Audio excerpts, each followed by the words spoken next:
Oke, selamat datang. Hari ini kita akan mengurai salah satu teka-teki yang paling rumit di era digital sekarang. Jadi begini, kalau kecerdasan buatan atau AI menciptakan sesuatu, siapa sebenarnya yang jadi pemiliknya? Ini bukan lagi fiksi ilmiah loh, ini adalah tantangan hukum dan filosofis yang benar-benar terjadi saat ini. Kita mulai dari sini ya.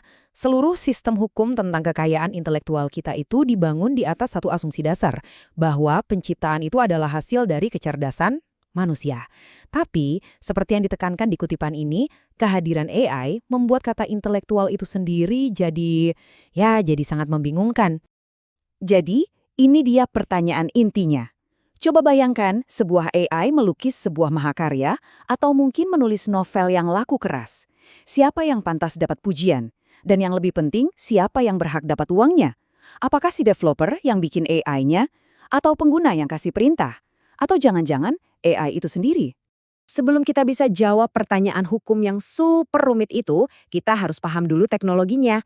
Jadi, mari kita selami sedikit gimana caranya AI itu belajar mencipta yang semuanya itu berpusat pada konsep yang namanya machine learning. Gampangnya begini. Machine learning itu adalah proses di mana komputer nggak diprogram secara spesifik untuk setiap tugas. Sebaliknya, kita kasih dia data yang banyak banget dan algoritma di dalamnya belajar sendiri untuk ngenalin pola-pola yang ada. Nah, pola inilah yang kemudian dipakai buat bikin prediksi atau keputusan. Pada dasarnya ada 3 cara utama mesin bisa belajar. Kita akan fokus pada 2 yang pertama, yang namanya supervised atau terawasi dan unsupervised atau tanpa pengawasan. Ada juga yang ketiga, reinforcement learning, di mana AI belajar lewat coba-coba, mirip kayak main game untuk dapat skor tertinggi. Pertama, supervised learning. Ini tuh kayak ngajarin anak kecil pakai kartu gambar. Kita tunjukin ke AI ribuan gambar angka tulisan tangan kayak gini. Dan untuk setiap gambar, kita kasih label. Jadi ada manusia yang bilang, oke, ini angka 5, yang ini angka 0. Setelah latihan yang cukup, AI-nya jadi bisa ngenalin polanya sendiri dan menebak angka di gambar baru yang belum pernah ia lihat. Nah, kalau yang ini beda. Dalam unsupervised learning, kita cuma kasih setumpuk data aja, tanpa label sama sekali. Tugas si AI adalah menemukan sendiri struktur atau pola yang tersembunyi di dalamnya. Contohnya nih, mengelompokkan pelanggan berdasarkan kebiasaan belanja mereka, tanpa kita kasih tahu dulu kategori pelanggannya apa saja. Dia cari tahu sendiri. Model-model AI generatif yang paling menarik seringkali pakai sesuatu yang disebut GANs. Coba deh bayangin ini kayak permainan kucing dan tikus antara 2 AI. Di satu sisi ada yang namanya generator, sebut saja si pemalsu. Tugasnya adalah membuat data palsu, misalnya gambar atau teks baru. Di sisi lain ada diskriminator atau si detektif yang mencoba membedakan mana data asli dan mana yang palsu. Mereka ini bersaing terus, saling belajar, sampai si pemalsu jadi jago banget.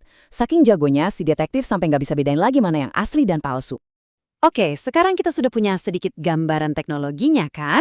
Mari kita pindah ke sisi hukumnya, kerangka kerja kekayaan intelektual kita yang sudah ada sejak lama dan pada dasarnya sangat berpusat pada manusia. Jadi, poin utamanya di sini, hukum hak kekayaan intelektual itu diciptakan dengan tujuan yang sangat spesifik, yaitu untuk memberi insentif kepada manusia biar mereka mau terus berkreasi dan berinovasi.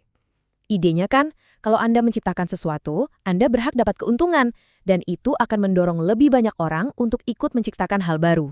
Kutipan ini benar-benar menangkap inti masalahnya. Sepanjang sejarah, manusia memang pakai alat, dari pahat sampai komputer, untuk berkarya.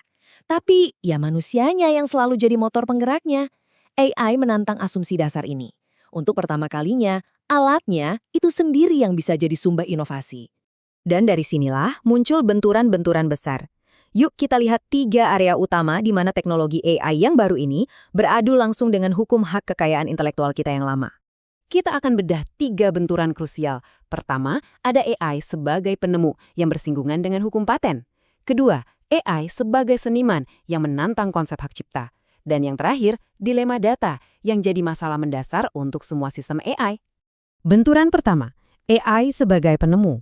Hukum paten di hampir seluruh dunia itu mensyaratkan bahwa seorang penemu haruslah seorang manusia. Ini aturan yang sangat jelas dan sudah mendarah daging.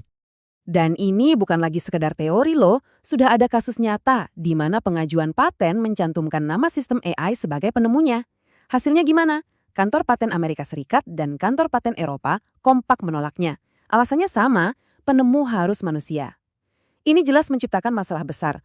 Kalau AI benar-benar menciptakan sesuatu yang baru dan berguna, bagaimana cara kita melindunginya?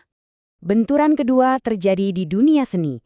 Hukum hak cipta secara historis melindungi karya yang diciptakan oleh manusia. Tapi sekarang, AI bisa menghasilkan musik, lukisan, bahkan puisi yang sangat meyakinkan. Ini benar-benar mengaburkan batas-batas kreativitas. Pertanyaannya jadi, apakah karya yang dihasilkan AI ini pantas dapat perlindungan hak cipta? Kalau iya, siapa yang kita sebut sebagai penciptanya, pengembangnya, penggunanya? Menariknya, di Inggris ada ketentuan unik untuk karya yang dihasilkan komputer, yang mungkin saja bisa jadi model potensial untuk dipertimbangkan negara lain. Nah, benturan ketiga ini mungkin yang paling fundamental, masalah data. Ingat kan, AI itu belajar dari data dalam jumlah yang luar biasa besar. Data ini bisa berupa teks, gambar, musik, dan banyak diantaranya itu dilindungi hak cipta. AI harus melahap semua ini supaya bisa belajar. Jadi, apakah proses pelatihan AI dengan menyalin jutaan data berhak cipta ini termasuk pelanggaran? Atau haruskah ini dianggap pengecualian, mirip seperti text and data mining atau TDM, sebuah praktik yang mengizinkan analisis data skala besar untuk tujuan penelitian? Disinilah letak perdebatan sengit antara pemilik hak cipta dan para pengembang AI. Semua benturan tadi membawa kita ke sebuah pertanyaan yang jauh lebih besar. Ini bukan cuma soal mengubah beberapa pasal hukum, tapi ini tentang mendefinisikan ulang aturan main dari penciptaan itu sendiri. Jadi, siapa yang akan memiliki masa depan? Penting untuk melihat AI bukan sebagai teknologi yang terisolasi, tapi sebagai komponen inti dari apa yang kita sebut revolusi industri keempat. AI sedang mengubah struktur pasar, menciptakan model bisnis baru, dan memunculkan kekhawatiran kebijakan yang sama sekali baru. Dan ini membawa kita pada ide yang mungkin paling provokatif.